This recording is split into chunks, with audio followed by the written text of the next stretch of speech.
Kapalaran ng Capricorn ngayong araw ng April 9. Capricorn.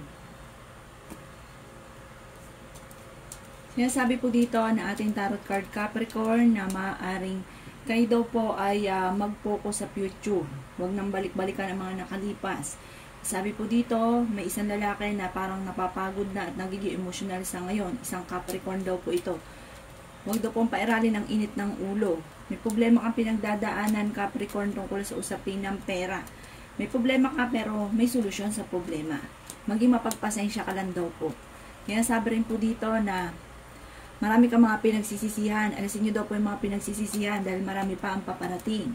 Kayo daw po ay paladasal at may gabay. Sinasabi rin po dito na may mga pagtatalo na maaaring maganap.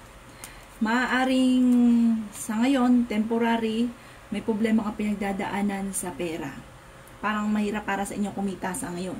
Sabi rin po dito, Capricorn, maaaring kayo daw po ay fighter naman na tao. Sabi rin po dito, malakas din ang kumpiyansa ninyo sa inyo pong sarili. Sabi po dito, tamang timing lang daw po yan at control. Sinasabi rin po dito na malalampasan nyo kung ano man daw po itong mga alinlangan.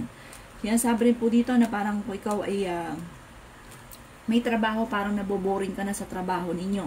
Sinasabi rin po dito na kayo daw po ay parang meron mga pagtatalo na parang kailangan mo umiwas, Capricorn. Huwag kang makisali.